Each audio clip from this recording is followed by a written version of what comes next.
ലൈവിൽ ഇപ്പോൾ ഒറ്റപ്പെട്ട് ആരോടും മിണ്ടാതെ ഒരു മൂലയ്ക്ക് മാറിയിരിക്കുന്ന അനുമോളെയാണ് കാണിച്ചിരിക്കുന്നത്. ആദില നൂറയായിട്ട് പിരിഞ്ഞിരുന്നു അവിടെ. പിന്നെ ബാക്കിയുള്ള ആരായിട്ടും തന്നെ നേരത്തെ കമ്പനി ഇല്ലായിരുന്നല്ലോ. അപ്പോൾ ഇപ്പോൾ ശരിക്കും അനുമോൾ ഇങ്ങനെ ഒറ്റപ്പെട്ട് ഇങ്ങനെ നടക്കുകയാണ്. അപ്പോൾ അനുമോൾ ഇങ്ങനെ ഓരോ സോഫയിൽ ഇങ്ങനെ പോയി ഇരിക്കുന്നത് കണ്ടിട്ട് ആര്യനും അക്ബറും നെവിനും അവിടെ കൂടിയിരുന്ന് സംസാരിക്കുന്നുണ്ട്. ദേടാ ഒറ്റപ്പെട്ട സ്ട്രാറ്റജി, നമുക്ക് അനുമോളെ ഇങ്ങോട്ട് വിളിച്ചാലോ, അല്ലെങ്കിൽ ഞാൻ അവിടെ പോയിരുന്ന് കമ്പനി കൊടുക്കട്ടെ എന്നൊക്കെ ആര്യൻ ഇങ്ങനെ പറയുന്നു.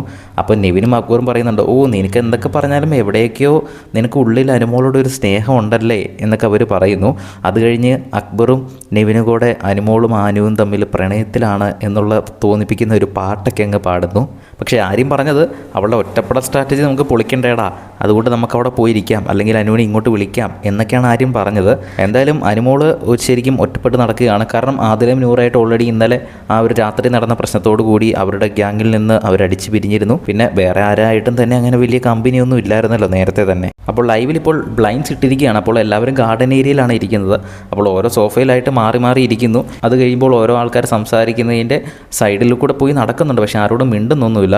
ഏറ്റവും അവസാനം ഇപ്പോൾ ആ ഒരു മെയിൻ ഡോറിൻ്റെ ഫ്രണ്ടിലായിട്ട് ഇങ്ങനെ വന്ന് നിൽക്കുകയാണ്. ആരോടും മിണ്ടാതെ ഒറ്റപ്പെട്ട് ഇങ്ങനെ നടക്കുകയാണ്. ടാസ്കിൻ്റെ 2ാം ഭാഗമായിരിക്കാം ഉടൻ തന്നെ ആരംഭിക്കുമെന്ന് തോന്നുന്നു. എന്തായാലും നമുക്ക് നോക്കാം. ബിഗ് ബോസിൻ്റെ കൂടുതൽ ലൈവ് അപ്ഡേറ്റ്സിനായിട്ട് ചാനൽ സബ്സ്ക്രൈബ് ചെയ്യുക.